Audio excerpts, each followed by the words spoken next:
thanksgiving. Sa Tagalog mga kapatid, ito ay pasasalamat.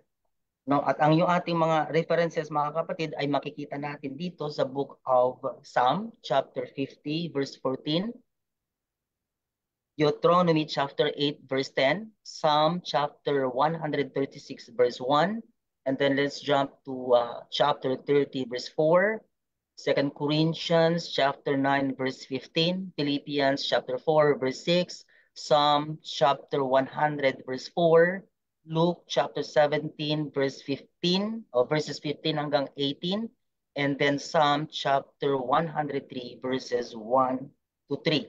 At yung ating memory verse mga kapatid, makikita natin dito sa aklat ng awit, Psalm 103 verse 1. Ang sabi dito mga kapatid, bless the Lord, O my soul, and all that is within me. Bless his holy name. Before we start, let us ask the guidance of our Almighty God. Brother Dong.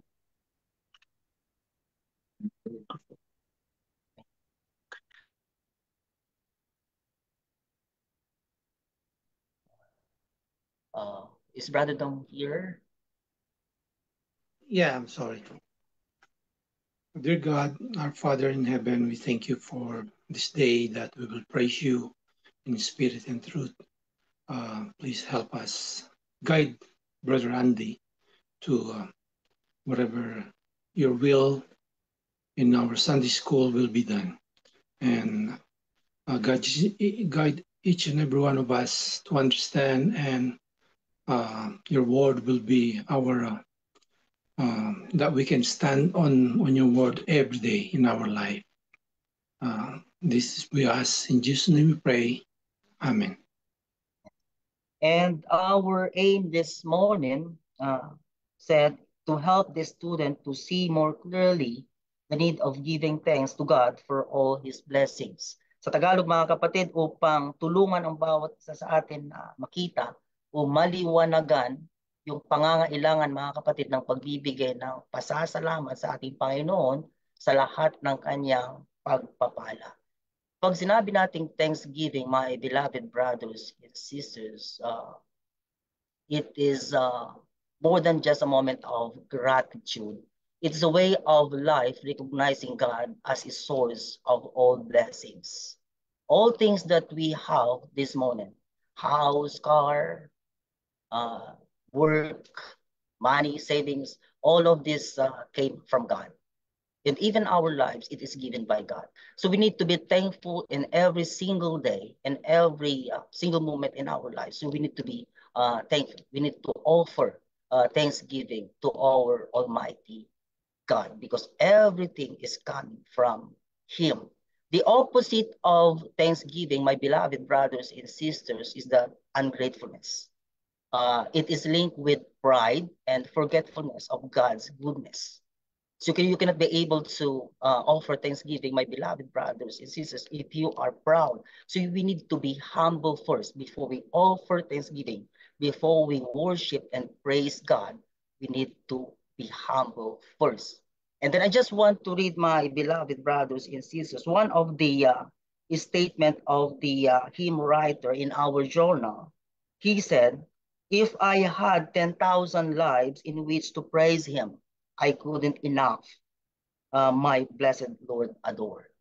So since we have only one life, my beloved brothers and sisters, why we need to give our all Israel just to praise, just to worship, and just to offer thanksgiving this morning. So in our lesson, we just want to elaborate just to see clearly the needs of giving thanks to our Almighty God so that we can understand how to offer thanksgiving. What are the things that we need to be thankful?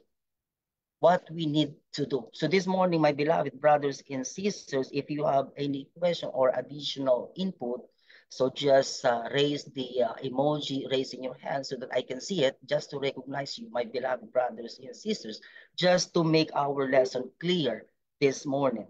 In our verse reference in the book of Psalm chapter 50, verse 14, it said that we are debtors. So we need to pay our vows. So in Old Testament, my beloved brothers and sisters, so let me read first the Psalm 50:14. Offer unto God thanksgiving and pay thy vows unto the Most High.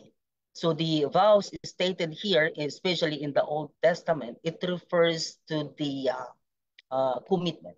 It refers to their sacrifices. It refers to their offerings. It refers to their act of devotion, my beloved brothers and sisters. But before they do that, there is one thing that they need to do first, that God requires them to do, and that is thanksgiving. They need to offer thanksgiving first. So especially in our lives, my beloved brothers and sisters, before you do your responsibility, if you say vow, that is your responsibility to our Lord Jesus Christ. Especially nowadays, we have a lot of promises. When God uh, forgave us, when God accepted us and God added us to his church. So we have now the responsibility. We have now a vow, and that is our commitment. That is our promises, and that is the act of devotion that we made to him. So we need to pay that vow, my beloved brothers and sisters. But before you do that, there is one thing that we need to do first, and that is offering thanksgiving. We need to be thankful. Uh, that is the first step, just to do our responsibility, just to be acceptable before him. We need to be humble first. We need to offer thanksgiving. Before you go out in your house, in your home, my beloved brothers and sisters, you need to pray first. You need to offer thanksgiving. Thanks God. And then after that, you go to your work to do your responsibility and him. And that is the one thing that we need to know, my beloved brothers and sisters, just to be acceptable before him. In Ecclesiastes chapter 5, verses 4 and 5, it's stated there that it is better a person not to make a vow than a person to make a vow and not doing it. So if you're gonna make a vow, prefer not to do it. Why? Because God doesn't like us to, you make a promise and then you're not doing it. So it's better as a Christian, my beloved brothers and sisters, if we have a commitment, if we have a promise to God, so we need to do it. And that promise, my beloved brothers and sisters, and that is our responsibility as a Christian. Responsibility to share his word, responsibility to love others, responsibility to do his will this morning. So let us reminisce this morning, what are the promises that we have made to him? And this is the right time to do it. But before you do it, my beloved brothers and sisters, as I've said, you need to be humble first. You need to offer thanksgiving. And that is the first step that we need to do before we do it. So do you have any question, my beloved brothers and sisters, in the book of Psalm chapter 50, verse 14, before we go to Deuteronomy chapter 8, verse 10?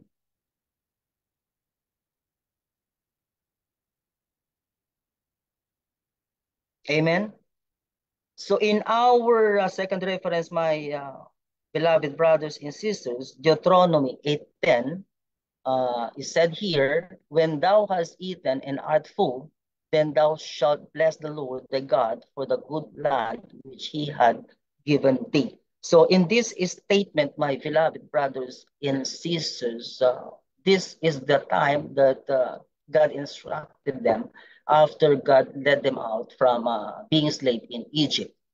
And while doing that, my beloved brothers and sisters, because he promised the Canaan as a promised land. And then along the way, they instructed them that when they eat and full, they need to bless God because of the good land that God given unto them. That good land, my beloved brothers and sisters, nowadays, especially in our time, that is our work. This is our source of income that God given unto us. So meaning, if you have that work that God given to us, meaning we need to bless him. We need to offer thanksgiving. In what way? So meaning we need to do our responsibility. We need to do our work As a Christian, we need to do our work faithfully, and then after that, we need to return all the things that God given unto us as a way of giving thanks to our Almighty God. Because without these things, my beloved brothers and sisters, we cannot be able to eat. So we have this work because of the goodness of our Lord Jesus Christ. So in 1 Corinthians chapter 10, verse 31, it said there that whether you eat or drink or whatever you do it for the glory of God. So meaning, so it doesn't matter what you eat this morning. If that is, exclusive food, luxury food, so still, we need to glorify God. If that is comfort food, hindi man ito masarap, mga kapatid. No?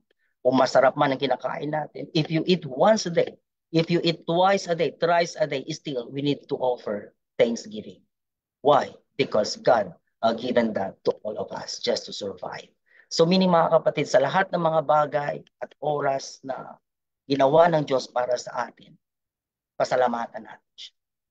Kumain man tayo ng isang beses, we eat once, we eat twice, mga kapatid, still, we need to be thankful. We need to offer thanksgiving because of the goodness of God. Meron po ba kayong dagdag dyan, mga kapatid, sa Deuteronomy 8:10? And isa pang paalala, mga kapatid, ano na sinabi ng ating Panginoon sa verse 17 and 18, kung mababasa niyo doon. Lahat ng mga mayroon tayo, yung wealth, hindi natin nakuha lahat ng mga bagay na yan dahil sa kapangyarihan o sa karunungan ng bawat isa. Don't think, my beloved brothers and sisters, that you got all of these things, your wealth right now, your work right now, not because of your wisdom, not because of your strength, not because of your power, but because of God's goodness. And that is the reason why we need to be thankful in every day of our lives. In the second verse, mga kapatid, or third references that we have in the book of Psalm 136:1, be thankful for His mercy. Basahin natin, mga kapatid. Let's read Psalm 136:1. Oh, give thanks unto the Lord, for He is good, for His mercy endureth forever. So this is the second one that we need to be thankful with. Except our food. So the second one, my beloved brothers and sisters, is the mercy of Jesus Christ. Because of His mercy, we say. And that is stated in the book of Titus 3:5. We say because of His mercy, not because of our work of righteousness, but because of His mercy. God saved us. All the things that we have right now, you think, my beloved brothers and sisters, why you got all of this? Why you are here? Why you are here this time? Why you eat? Why you enjoy the blessings that you have right now? Because of the blessings of God, because of God's mercy. So pasalamatan natin, mga kapatid, we need to be thankful for that mercy because God is good to all of us. So meaning, mga kapatid, sa lahat ng pagkakataon na mayroon tayo, lahat yan ay dahil sa habag ng ating Panginoon. Bakit hindi tayo nalip? Bakit hanggang ngayon buhay pa tayo? Bakit hanggang ngayon ay nakakasurvive pa rin tayo? Dahil yan sa awa at habag ng ating Panginoon. So, wala tayong may pagmamalaki, mga. There is nothing that we need to brag of. We need to brag about. Wala tayong may pagmamalaki. Kung ano man mayroon tayo, that is not enough to brag about. Why? Because of His mercy, nagkaroon tayo ng lahat ng mga bagay. Pasalamatan natin siya, mga kapatid. Magkaroon tayo ng puso mapagpasalamat. Kasi dahil yan sa kabutihan ng ating Panginoon. Do you have any question, my beloved brothers and sisters? In that reference that we have, Psalm 136:1. Amen? I have a question, Brother Randy. Yes, sir. It says there that we need to thanks for the foods we have eaten. What if you pray your food and then you have a bad taste, and then you tell to yourself that the food is not good, it's not tasty. Is that what we call we are complaining, or we are we prayed already, and if we have a bad taste, and What do you know is about that what bad we, taste, sister? That is not delicious. What? yeah, it's not That is only delicious, it's common not food. tasty. Uh, why you Yeah, have a bad is that taste? murmuring, or you are complaining about the food you have eaten, or and if you are a Uh, Christian and you tell to the dish that you have eat, or it's not good, it's not yummy, is that complaining or murmuring? so, our lesson, my beloved brothers and sisters, God signified that in all things that we have, when you eat, so it doesn't matter what you eat, if that is exclusive food, delicious food, or not, still we need to be thankful. Why? Because God given to you that food. We cannot be able to get our food in our own. Not because of your strength, not because of your power. If your food is not delicious, if you have a bad taste, still we have a food to eat. So we need to be thankful for that way. Why? Because God given to you that food. Pasalamatan natin mga kapatid kahit anong kinakain natin, kahit anong mayroon tayo. Huwag tayong mag-complain. Isang ugali mga kapatid, isa pa na dapat nating malaman as a Christian, isang ugali, one of the attitude of the Christian is that being thankful, not complaining in everything that we have. Lahat ng pinagdadaanan natin mga kapatid, God knows, alam ng Diyos lahat ng mga bagay. So if we're going to compare our lives to the life of Lazarus in Luke, mga kapatid, napakalayo na isipin. But still, hindi natin makita sa pagmumukha ni Lazarus. Wala man tayong statement doon na sinabi, nag-complain siya sa lahat ng mga bagay na mayroon siya. Kumakain siya because of yung mga tira-tira, inuhulog ng mayaman. So still mga kapatid, huwag tayong mag-complain. At kung mayroon man siguro nakikita na ganyan sa atin, kung na nagko-complain sa mga o nagre-reklamo, hindi masarap yung pagkain. Mayroon ba mga kapatid na nakikita natin na ganyan? Siguro nasasabi lang, pabiro, pero sa puso natin, inside of our heart, my beloved brothers and sisters, wala yung puso na nagre-reklamo. Tanggalin natin mga kapatid yung pagre-reklamo, yung pag-complain sa mga bagay na mayroon. That is not a part of our attitude as a Christian. Amen po mga kapatid. Mayroon po ba kayong dagdag doon? Sister Armela, mayroon ka pang doon? Follow up Sige lang po. ba? Halimbawa, mataas ang timpla mo, mataas ang ano mo, parang yung sa nagluto, ang tabang naman, ang alat naman, parang gano'n na mayroon tayong maririnig na pinakain mo na, and then ginawa mo yung effort mo para ipaghanda, and then may mga hindi tayo inaasahan na may mga juicy sa pagkain or something. Is that a good attitude for a Christian? Hindi naman siguro masama mga kapatid ano na sabihin natin na maalat kasi meron tayong panlasa mga kapatid. Kasi isipin natin kapag tayo ang nagluto, kapag ako nagluto mga kapatid, hinihingi ko yung opinion ng ibang tao. Masarap ba, maalat ba, anong kulang?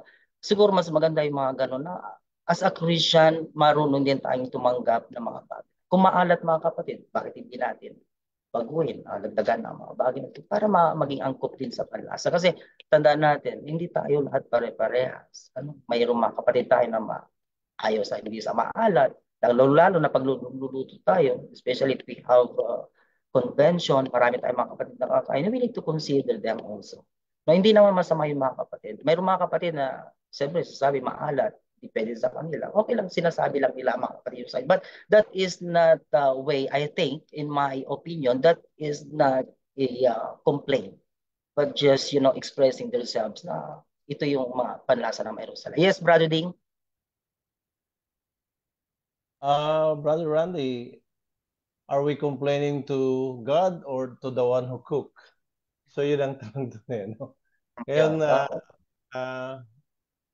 okay naman yung sabi mo, Brad, na you can say if it's really salty or it's not tasty, but you have to do it in discreet manner. Especially kung inimbitan ka lang naman, you're invited to a house, kailan meron ding, ang tawag doon? merong kailangan, wag mong hindi rude kasi. So, but para naman dun sa nagluto, we have to appreciate what he or she has done.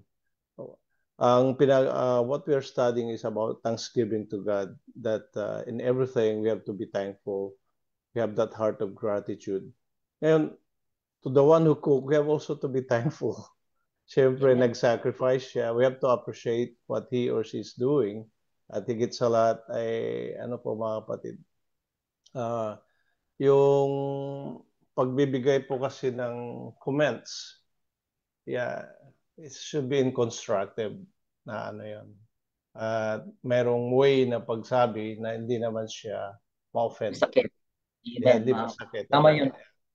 So may So way. it's super. Tinuturuan tayong Panginoon yan. Amen, bro. Amen, amen po mga kapatid. So malinaw na po mga kapatid, ano? Siguro depende sa pagsasalita talaga, no? The way how you say it, no? Yun ang nakakatulong talaga. Kasi mararamdaman ng mga ibang tao yan. Ang mahalaga mga kapatid, ano mayroon man tayong expression na ganyan, but still yung puso natin, ano, nandun pa rin yung pusong pagpapasalamat. Kasi lahat ng pagkain na yan, bigay ng Diyos. Kaya bago tayo kumain, di ba? Lagi nating nadidinig na, salamat sa atin. Thanks God for this food. Lahat ng mga bagay na kinakain natin, pagpasalamat natin sa Diyos. Kasi lahat ito galing natin. Pangalawa mga kapatid, Brad, konting dagdag po. Nadagdagan ko nga. Ilang po. beses bang nanalangin? Una, yung before meals and after meals. Kasi minsan lang tayong nanalangin bago kakain. Yung pagkatapos kumain. Wala naman na siguro mga kapatid, tapos na eh. Ano, kasi bago nating tanggapin, mayroon sa Biblia yan mga kapatid, ano, sinabi rin ni Pablo, hindi ko lang mga kapatid, sa Acts 27:35, di ba si Pablo kumain. Doon makikita din natin sa 1 Timothy 4:4-5. No, lahat ng papasok sabi doon hindi nakakasama, no, basta't mayroong pananalangin. No, ibig sabihin, bago tayo kumain mga kapatid, ano, para ma-bless yung kinakain natin, at saka ma-recognize yung kabutihan ng Diyos sa buhay natin, manalangin talaga tayo mga. Walang Kristiyano na kakain ng hindi nanalangin. Amen po mga kapatid. No? Wala pa akong nakitang Kristiyano na kumain kaagad na hindi nanalangin. Kung mayroon man siguro nakaligtaan lang dahil sa sarap ng ulam, mga kapatid. Pero part of our lives mga kapatid sa Christian, we need to pray before we eat. Hindi na kailangan na tayo pagkatapos kumain mga. Kasi minsan meron akong paring nakasabay kumain. Pare sa Katoliko. Siya ang dapat sana mananalangin. Pumunta kami doon sa kainan. Ang imbis na manalangin, nilagyan niya lang ng sign of the cross. Kain na tayo kanya. Paano yun? Hindi naman po prayer yung sign of the cross mga kapatid. Ano? Kung mababasa nyo doon kasi narinig ko ito sa mga kandin mismo. No, yung sign of the cross mga kapatid, that is not prayer. Ang ibig sabihin ng sign of the cross sa mga Katolik, hindi man natin ito yung pag-aadya para sa mga kaaway. Sabi doon that is the meaning, that is the definition of signing of the cross. Hindi yan prayer mga. Kaya kapag nag-sign of the cross ka, ibig sabihin may kaaway ka. No, in part of the Catholic. No, kapag nanalangin, they do not know. Kasi tagal ko rin naging Catholic, hindi ko alam yung meaning of sign of the cross. Akala ko nga, pag-sign of the cross. Brother Randy. Yes po. Nalain na tayo. That's their practice. We don't have to study about that. This is a Christian way what we're studying. Kaya huwag po nating ano na lang. Tama sa kanila. Okay. Si Brother Lucendo, mayroon yan. Si Lucendo. Brother Doc. It's just on my own opinion. I don't know about if you can. When it comes to food, like you said, if it's salty or not good. On my own opinion, if you are eating like in restaurant or something, you buy that food on your own money, and then it's not good, it's salty or something. I think you can say something to that restaurant. But if it's free, they invited you in a home, you're not gonna even pay even a single centavo. On my own opinion, just be quiet. And if you don't like it, just don't eat it. Still, you need to pray, thank for God for that. But If it's free, don't say anything. If you need to pay for it, you need to say something because you pay for it. That's all. Man. Thank you. Amen. Ayun po mga kapatid, maliwanag na. Mga kapatid, yung ating May, lesson. Brother Andy, is konti na lang. Kasi nung nag-revival kami sa, sa Santa Maria, ang pagkain lang yung, yung palaka, talagang may hindi kumakain na kapatid talaga. Talagang hindi kumain, kasama namin si Pastor. Pero yung mga ibang Bisaya, yun ba ay hindi naman siguro pagko-complain. Ano po yung talagang hindi mo kayang kainin at hindi mo talaga hindi kumain si brother yung taga Batangas pero Sister Rose naman nung tinikman niya yung yung palaka, masarap pala sabi niya. Kasi yun lang ang ulam nung revival. Hindi naman siguro complain yun. Sige po. Amen. Hindi po complain yun mga kapatid. Ang pagko-complain yung talagang sinasabi na natin, meron na tayong mga nasasabi, hindi nakalugod-lugod sa ating Panginoon. Amen po mga kapatid. Isa pa mga kapatid that we need to be thankful with, sa book of Psalm 30 verse 4, basahin natin mga kapatid. Chapter 30 verse 4. Sing unto the Lord, O ye saints of his, and give thanks at the remembrance of his holiness. We need to be thankful because God is holy. If you say God is holy, means he is pure, perfect, and set apart from all sin. So meaning mga kapatid, kapag ang ating Panginoon ay banal, ibig sabihin mga kapatid, sa lahat ng pagkakataon, siya ay mabuti, he is just, merciful, and trustworthy. So meaning, pwede nating ilag yung ating tiwala sa ating Panginoong Hesus. Why? Because God is holy. So nandun mga kapatid yung guarantee na yung sinasabi ng ating Panginoon, because God is holy, lahat ng kanyang pangako sa bawat isa sa atin, and that is true and cannot be failed. Isa pa mga kapatid, His love is pure and not selfish. His mercy is sure and everlasting. Why? Because God is holy. Same also mga kapatid, if you are going to compare that in our home, we say, your father is holy, your father is just, mga kapatid. Lahat ng pangangailangan, you believe, you trust that your father can be able to give, can be able to provide all the things that you need in your life. So wala tayong dapat ipag-alala. No, pag-aaral mo, edukasyon mo, sa lahat mga kapatid na mayroon tayo, pangangailangan natin, naniniwala tayo na ipagkakalob natin ng ating Ama. Why? Kasi naniniwala tayo mabuti yung ating Ama. Same also is spiritually, mga kapatid. Alam natin ang ating Panginoon banal. Holy siya, mga kapatid. Ibig sabihin, lahat ng tiwala natin, pwede natin ipagkaloob sa ating Panginoon. Wala tayong dapat ipangamba, mga kapatid. Kung nakakaranas man tayo, if we experience something that is very difficult in our lives right now, if you're going through something, mga kapatid, alam natin na lahat ng mga bagay na yan is because of the goodness of God. Binigay ng Diyos sa iyan, mga kapatid, kasi alam niya yung plano niya para sa iyo. So do not complain. Pagpasalamat natin, why? Because God is holy. He can be able to provide all the things that you need, mga kapatid. Hindi man ipagkakalob lahat ng pangangailangan, pero naniniwala tayo, mga kapatid, na kaya niyang ibigay lahat ng pangangailangan natin. Hindi lahat ng gusto, pero lahat ng pangangailangan mo, ipagkakalob sa atin ng ating Panginoon. Yes, Brother Ding? I just want to reiterate about this verse. Be thankful for His holiness. As a Christian, He gave us the word of God and light as our guidance, as our light, and we have to be faithfully obey His word. Kasi yung holiness ng Panginoon, sabi sa Biblia, be holy for I'm holy. So, yun ang pinakamaganda, the best thing that we can do, to be thankful to God, is to live righteously and soberly in this present world. Because in the world today, there are two kinds of people, the worldly people and the Christian. So we should be thankful for that because dito tayo na we are God's people. We belong to His kingdom, we belong to His church. That's why we should live holy. Yun lang po, mga kapatid. Amen. Salamat po sa ating mga Panginoon, mga kapatid. No, kaya kapag ang Panginoon, holy, tayo mga kapatid, maging ganun din. Para sa ganon, yung mga tao na nakakita sa atin, maniwala din, parang networking din.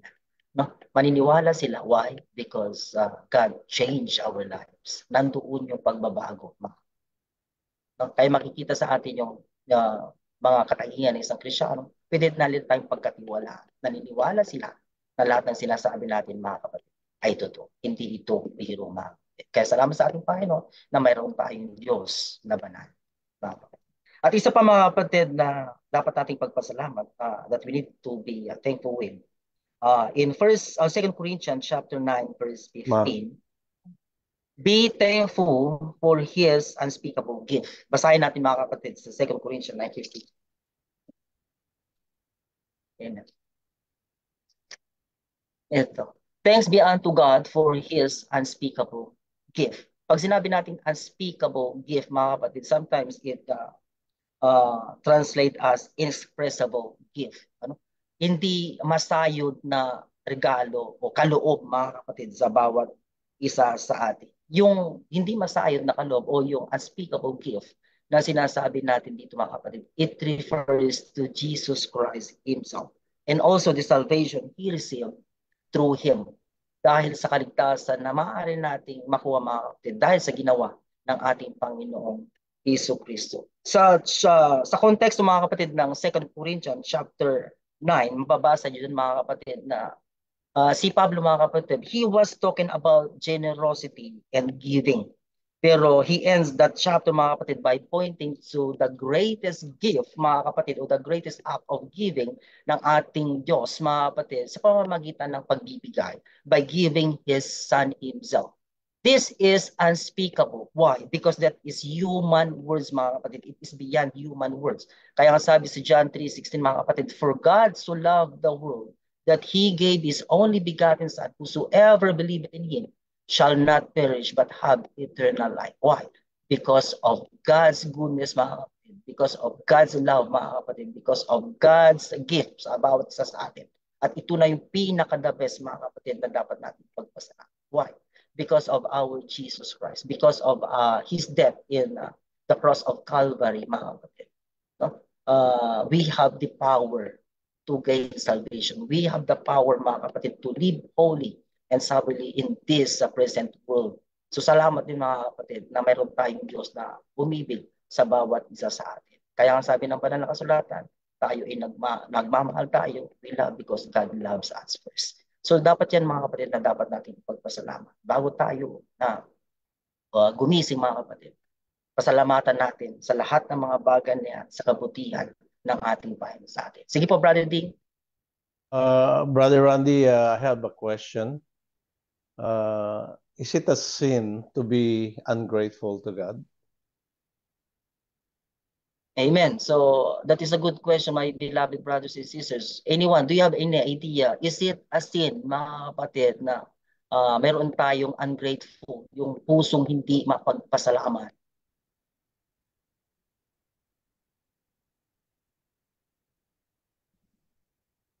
Amen. Alam niyo, mga kapatid, sa banal na kasulatan, as I have said before, you cannot be able to do your work. You cannot be able to worship God.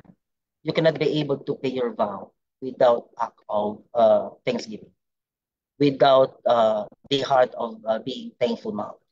Kung papansinin niyo sa chapter 5 ng Matthew, I think 5 verse 3 or 4, ang sabi doon, mga kapatid, blessed are the poor in heart. Mapapalad ang puso, may pusong mapagpakumbaba. Tandaan natin, mga kapatid, kapag ang puso natin pupunong-puno ng kayabangan, pride, hindi, walang kababahan, mga kapatid, hindi tayo makapagbibigay ng papuri sa Diyos. Hindi man natin masasabi na ito ay kasalanan, kasi wala naman, sinabi natin kasalanan, that is transgression of God's law. Wala naman sinasabi ng Diyos na kapag ikaw hindi nagpasalamat, magkakasala ka. Pero tandaan natin, mga kapatid, that is the sign. Papunta tayo doon. Ang gusto ng ating Panginoon, mga kapatid, meron tayong puso mapagpakumbaba. Mayroon tayong pusong mapagpasalamat. Sasagutin natin yung, mga kapatid, dito pa. Lagpasan na natin ito mga kapatid, yung prayer muna. Dito tayo sa Psalm 104. Ito yung be thankful in worship. Ito yung mga kapatid, isang paliwanag din ito na kailangan ba nating magkaroon ng pusong mapagpasalamat? At kasalanan ba mga kapatid na magkaroon tayo ng ungrateful heart? Ito mga kapatid, napakaganda nito sa kasagutan sa tanong ni Brother Dave. No? So enter into his gates with thanksgiving and into his courts with praise. Be thankful unto him and bless his name. The only place, mga kapatid, that the Israelites worship during the Old Testament, mga kapatid, is to go to Jerusalem, no, and enter to the gates to praise and worship God. You cannot be able to worship God without entering to the gates. Tama ba yun mga kapatid? Papasok muna sila sa gate bago sila pumasok sa loob sa court of praise na sinasabi ng ating binasa, ng ating batayan. And that is the place where they gathered and worship and praise God. But you cannot worship God without entering the gates. Kaya nga sabi ko nga kanina mga kapatid, bilang isang Kristiyano, to approach God, we need to offer thanksgiving first. Kailangan magpasalamat muna tayo. And that is the only way. When you pray, when you do your work, mga kapatid, when you do your responsibility as a Christian, you need to offer thanksgiving first. You need to enter the gates. Kailangan sa isang Kristiyano, kaya nga sinabi ko nga kanina, bahagi ng isang pagkatao ng isang Kristiyano, yung mapagpakumbaba at nagpapasalamat lagi sa ating Panginoong Jesucristo. So dito sa versikulo nito mga kapatid, hindi mo magagawa yung responsibility. Hindi tayo maaaring kalugod-lugod sa Diyos. Hindi tayo maaaring makapag-worship. You cannot be able to worship God. You cannot be able to praise God without entering the gates, without offering, meaning without offering thanksgiving na hindi tayo nagpapasalamat sa Diyos. Kaya nga sinuruan tayo ng tamang panalangin mga kapatid. Magpasalamat tayo. Ama namin na nasa langit, maraming salamat. So ibig sabihin, we need to begin our prayer first by thanksgiving. Sa lahat mga kapatid, before you wake up in the morning, you need to pray first. You need to be thankful first. Kaya meron ako nabasa, napanood sa YouTube, sabi niya, when you sleep, sabi niya, don't forget to put your sleeper under your bed so that when you wake up in the morning, you don't forget to kneel down and pray. Sabi niya mga kapatid. Bakit? Napakahalaga simulan mo ang buong araw. Walang isang Kristiyano mga kapatid na gumising sa umaga nang hindi magpasalamat sa isang bagong araw na binigay ng Diyos. Ugali mga kapatid ng isang Kristiyano, laging mapagpasalamat. Bago ka mag-work mga kapatid, bago mo gawin yung paraan ng pagsampa natin, yung worship of God mga kapatid, in our time, that is not only going to the church, mga kapatid. That is a part of our worship. Isa yan sa bahagi ng pagsamba lamang. Kaya nga sabi nito, nagsamba naman ako, okay na. No, that is not enough mga kapatid. That is only part of worshiping God. Isa pa mga kapatid, ng pag-worship natin, gawin mo lahat ng inuutos ng ating Panginoong Jesucristo. Kaya sabi nung una natin, opening statement natin mga kapatid, no? You need to pay your vow. In that vow mga kapatid is your responsibility as a Christian. Marami tayong responsibilidad bilang isang Christian. Isa yan sa pagpunta sa church to worship God. Paggawa ng kanyang kalooban everyday, pagtulong sa kapwa. Lahat mga kapatid na kalooban ng ating Panginoon na sa Biblia. And that is one way of, that are the ways of worshiping God. Pero hindi mo magagawa yan, katulad sinabi ko kanina, without entering to the gates, nang hindi tayo nagpapasalamat sa ating Panginoon. Brother D, mayroon po ba kayong dagdag po dyan? Brad, I remember those 10 lepers. Remember when Christ cured those 10 lepers and only one came back to express his gratitude. So God also has a feelings. Meron din siyang damdamin. And it grieves God when, especially pag binigyan tayo ng pagpapala, He bestowed us grace, bestows us even material things, physical things, especially spiritual things. It grieves God when we are ungrateful. Kaya totoo po yun mga kapatid. Kaya third point I have to present is we are God's steward. Our life, whatever we possess, material things or physical, especially spiritual, we are all God's steward. Tayo lang ang tagapag-ingat On the judgment day, we'll be judged how we take care of those things that was given to us. Kung paano natin did we spend it for God's glory o para sa for the love of God or for ourselves. Magbibigay tayo niyan, tawag doon, pagdating ng araw, tayo ay maghahayag. Ilan po mga kapatid? Salamat po sa ating Panginoon mga kapatid. And isa pa mga kapatid, that we need to be thankful with. In Philippians 4:6, ito yung prayer. No? Through prayer mga kapatid, kailangan lagi tayong nagpapasalamat sa Diyos. Ang sinabi ni Pablo dito, sabi dito, and one of them, when he saw that he was, punta mo tayo mga kapatid bago dyan sa Philippians 4, inilagpasan kasi natin ito, pumunta tayo sa worship. Ito, yung thankful in prayer. Sabihin na lang natin dito mga kapatid, basahin natin sa 4:6 of Philippians. Ang sabi rito mga kapatid, yan. Be careful for nothing, but in everything by prayer and supplication with thanksgiving, let your request be made known unto God. So dito mga kapatid, ang sinabi ni Pablo dito, Paul said that do not worry. Instead, you need to pray for everything. Manalangin tayo sa lahat ng mga bagay na yun, at ipakilala natin. We need to ask all the things that we need in our lives. But first, my beloved brothers and sisters, that I just want you to consider, that we want to consider mga kapatid, yung pusong mapagpasalamat. We need to offer thanksgiving. We need to be thankful before you say all the things that you need, mga kapatid. Lagi tayong nagpapasalamat sa ating Panginoon. Kaya pag tayo nanalangin, mga kapatid, the reason why we are praying, not because we have needs to Almighty God. That is not the first priority, mga kapatid, why we are praying. We are praying because we want to offer thanksgiving. We want to thank God for His goodness in our lives. And to tell you honestly, my beloved brothers and sisters, even without saying our needs, God already knows what we need in our life. Alam na ng Diyos yan. Hindi na natin kailangan sabihin, Panginoon, kailangan ko ng ito. Panginoon, kung pwede. No need mga kapatid. Ang gusto ng ating Panginoon, ito mga kapatid as a Christian, pag nakita ng Diyos na yung puso natin, na naging nagpapasalamat tayo, Panginoon, salamat sa lahat ng mga bagay, kahit na mayroon tayong problema, kaya sabi ng banal na kasulatan, no, hindi tayo nagpapasalamat sa lahat ng mga mabubuting bagay lamang, katulad ng sinabi ni Job, mga kapatid. Kaya sinabi sa kanyang asawa, ikaw namang bakit? Kasi hindi naman tayo nagpapasalamat dahil sa mga bagay na blessing lang na nakukuha natin. Mamaya mga kapatid, pag-aaralan natin yung letters.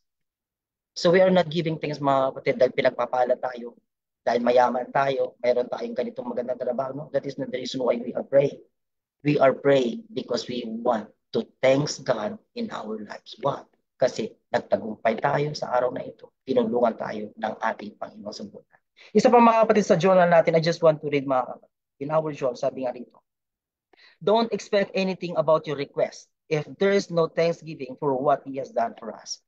Huwag tayong mag-expect na makukuha natin yung gusto natin, yung request natin, nang hindi tayo nagpapasalamat sa Diyos. Tandaan nyo, kahit sino man mga kapatid, nakakalungkot. It's sad to think that a person, if they want to ask something about you, no? If there's something, mayroon silang pangangailangan tungkol sa iyo, mangungutang, say, they're going to borrow money. Wala man lang pasasalamat mga kapatid. Nakakalungkot yung mga ganun. Kahit sino man siguro mga kapatid. Tatawag, mayroon ka bang ganito? Mayroon ka bang ganito? Kasi kailangan ko ng ganito. Mga kapatid, nakakalungkot yun. Napakaganda simulan mo yung statement mo, lalo-lalo na pag may pakakailangan tayo. Kapatid, maraming salamat sa tulong mo, mga kapatid. Ganito. Napakagandang isipin, mga kapatid, bago mo ibigay yung kahilingan. Di ba mas maganda pakinggan, mga kapatid? At yun din ang gusto ng ating Panginoon sa bawat isa. Tayo ay nananalangin kasi mayroon tayong napakagandang ipagpasalamat sa Diyos. At kapag nakita ng Diyos yung puso mo, puno-puno ng pasalamat, alam na ng Diyos ang pangangailangan. No need to say it, ma. Alam na yan. at walang puso, mga kapatid. Walang matigas na puso kapag nakita mo yung pagpapakumbaba ng isang tao na punong-puno ng pasalamat. Lahat ng Christian, kung mayroon ka, lahat yan, mga kapatid, ibibigay. Sabi nga natin kanina, God is holy. Hindi nagbabago yung kanyang sinabi sa atin. Yung pangako ng Diyos, because God is holy, alam mo na ibibigay sa iyo lahat ng pangangailangan. Seek ye first the kingdom of God. And that is a promise of God. Seek ye first the kingdom of God, and all these things shall be added unto you. Walang bagay, mga kapatid, na hindi pagkakaloob sa atin. Why? Because God knows everything. God knows what ibibigayan na. Ang pinakamaganda na ugaliin natin, magpasalamat na kayo sa atin. Salamat, Panginoon. Salamat, Panginoon, sa lahat ng mga bagay natin. And then without saying this, mga kapatid, 100% God will give the request. God will grant your request this month. Do you have any additional input, mga kapatid, sa verse na yan? Brother Randy? Sige po, Brother Ding. As a Christian, we usually, as a fruit of our faith, to do good things to all. Paano yung maging stance natin pag ng mga tao, they are ungrateful? Amen. Mga kapatid, sino po kung sasagutan? Ang gusto niyo po bang malaman din kung ano yung gagawin natin? Yeah, what will be the attitude of a Christian? Yan. Amen. Ano po ugaliin natin? Amen po, mga kapatid. Mayroon po ba kayong dyan? Napakagandang sagot po dyan. Anong ugaliin natin? Halimbawa, meron tayong... Amen. Sige po, si Brother Bert. The first thing that we have, thanks to the Lord, ay yung hindi ko kayang i-ano sa English. Bahala ka na dyan. Kasi yung isang bagay na ipagpasalamat natin sa Panginoon, sa dinami-dami nating tao dito sa buong mundo, tayo ay isa sa mga nakaalam, nakarinig ng pagpapala, nakarinig ng salvation from sin. Then yung pagtanggap natin doon sa salita, turo ng ating Panginoon, ay gagawin ng isang mananampalataya na laging magpasalamat sa Panginoon. Iyan ay nalalaman ng Diyos sa isang mananampalataya. So, ang isang turo dito o aral na aking hindi makalimutan, yung pinakinggan ko yung salita ng ating Panginoon, at nalaman ko na ako'y hiwalay sa Kanya, at yung salita niya na aking ipinagpapasalamat ay aking tinupad, sinunod, isinabuhay, at gumawa ang Holy Spirit upang ako'y makalapit sa altar ng pagsisisi. So yun ang pasimula na ang isang tunay na anak ng Diyos ay lalong magpasalamat at lalo pang maging may pag-asa na yung ating mga kahilingan ay ipagkakalob niya. Kaya patuloy tayong magpapasalamat. Kahit na yung mga kailangan natin o yung ating hihilingin na hindi man niya kalooban, magpasalamat pa rin. Kasi ang Diyos ang siyang magbibigay, magdadrive sa atin sa ikabubuti. So dito ay talagang kailangan tayong talagang magbigay pasalamat sa ating Panginoon, and material things, in physical body, and most of all, in spiritual life. Kaya yun, kapatid, salamat sa Panginoon. Siguro, isa pa, mga kapatid, dagdag sa ni Brother Bert, siguro pag ugaliin natin, halimbawa, meron tayong kapatid na ganun na hindi marunong magpasalamat, siguro paalalahanan din natin. Napakaganda kasi, mga kapatid, sa bilang isang Kristiyano, kahit saan mo kunin, mga kapatid, in your work, family, kapag meron tayong family members na punong-puno ng pasalamat, napakaganda, mga kapatid, pakinggan. Napakagandang pakisama. Kaya pag meron tayong, mga kapatid, siguro galiin din natin, paalalahanan natin sila. So one of the attitude of the Christian, mga kapatid, we need to remind them about the good attitude of being Christian every day. Sige po, Brother Ding. Ako, Brother Randy. Sige po. I will only Eh, add gusto ko din sanang itanong yung tinanong ni Brother Ding, pero sasagutin ko na rin. Kasi pag ayun nga, nagbibigay ka ng love offering sa mga kapatiran, tapos wala silang, hindi nga sila grateful, hindi nagpapasalamat. Ang dumarating na lang sa kaisipan natin bilang Kristiyano, steward lang tayo ng lahat ng bagay dito sa mundo. We are just steward na binigay ng Panginoon sa atin na magkaroon tayo at yung blessing natin, i-share natin at kung walang magpasalamat, maging grateful pa rin tayo bilang Kristiyano. Kasi ang point doon, steward lang tayo Amen. ng ating Panginoon. Daragdagan ko, brother, yung sinabi ni Sister Nimpa. At ito ay isang ibig sabihin yung napakagandang sitwasyon na dapat nating i-appreciate sa nagginawa sa atin ng ating Panginoon na bagamat hindi tayo pinapasalamatan, kasi sinabi ni Apostol Pablo, it is better to give than to receive. So, nagbigay tayo kaya hindi tayo pasalamatan, salamat sa Panginoon kasi meron tayong ibinibigay. Mas mahirap yung wala kang o yung tumatanggap ka lang, nag-aantay.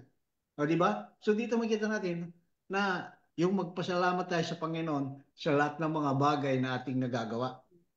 Amen. Amen. Salamat po sa ating Panginoon. Brother Sister, Andy. sige po, patapusin po natin. Sige po, alas po ito muna bago natin po. Sige po, Carmela.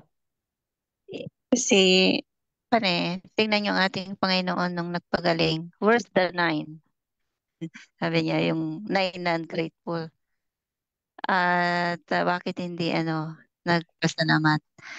Ang ugali po ng Kristiyano, napakagandang behavior of Christian, not to be ungrateful to all the blessings that we receive. At kailangan po, pag binigyan tayo, ako kasi siguro iba-iba, pero this is kailangan sa mga Kristiyano na kahit na binigyan tayo, tao lang din tayo na naghahanap din ng hindi man lang. Tignan mo yung binigyan mo, tapos hindi man lang nagpasalamat. Hindi mo na uulitin yun kahit bilang tao. Pati ang Panginoon, di ba, worse than 9. Bakit hindi nagpasalamat? Kaya, as an attitude of a good Christian, kailangan maging tayo, mapagpasalamat po tayo sa small things, sa pag binibigyan tayo. Alam niyo, pag gano'n yung attitude natin, kahit binigyan tayo ng kahit na maliit lang na bagay, ang sarap mong bigyan yung taong mapagpasalamat. Amen. Amen Amen po. po. Amen. Salamat po sa ating Panginoon. 1 minute lang po, 1 minute. Sige po. Dagdag po, tungkol sa ungrateful yung kapatid pag natutulungan. Alam niyo po, sa aking sarili, kasi isang tao lang ang pinagbibigyan ko tapos yung gustong ipapadalang ko, siya na yung bahala. So, sabi ko nung una, huwag niyo nang sabihin kung sino nagpadala. So, ganun pa man, sinasabi pa rin nung itong pinapadalang ko na pinapadala na galing sa akin. So, ang hinihintay ko lang sa kanila, sabi nga ni Brother Bokwa dun sa kung di ko alam kung kailan yun, pag tinulungan ka ng kapatid, sabi ko kasi sa kanila, pag nagre-respond sila, magpasalamat ka sa Diyos. Alam mo, ang hinihintay ko lang sa kanila, hindi sila magpasalamat sa akin. Ang hinihintay ko sa kanilang sagot ay ganito. Kasama ka sa aming dalangin. Bigyan ka ng kalakasan sa iyong trabaho o anumang ginagawa mo para magampanan mo yung ginagawa ko na pagtulungan sila. Yun lang ang hinihintay ko, hindi yung pagpasalamat eh. Pero ganun po man, sa mga kapatid na ungrateful, sa tingin ko hindi talaga nasa puso nila yung pagiging Kristiyano. Tulad nga na sabi natin, ang isang tunay na Kristiyano, lahat yan pinapasalamatan, maging masama man o mabuti ang nangyari sa buhay mo, dapat mo pasalamat. So pag hindi nagpasalamat sa iyong kapatid, ibig sabihin merong konting question doon.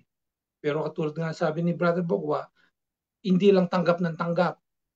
Kailangan kahit na wala kang perang pang support, pang balik doon sa nagtulong sa iyo, ang magagawa mo, sabihin mo sa kanya, may message mo siya, kasama ka sa aming dalangin kapatid, kaya kasama na yung pamilya mo. Napakasarap na pakinggan ko yun. Parang dahil pa yung tinulungan ako ng pera.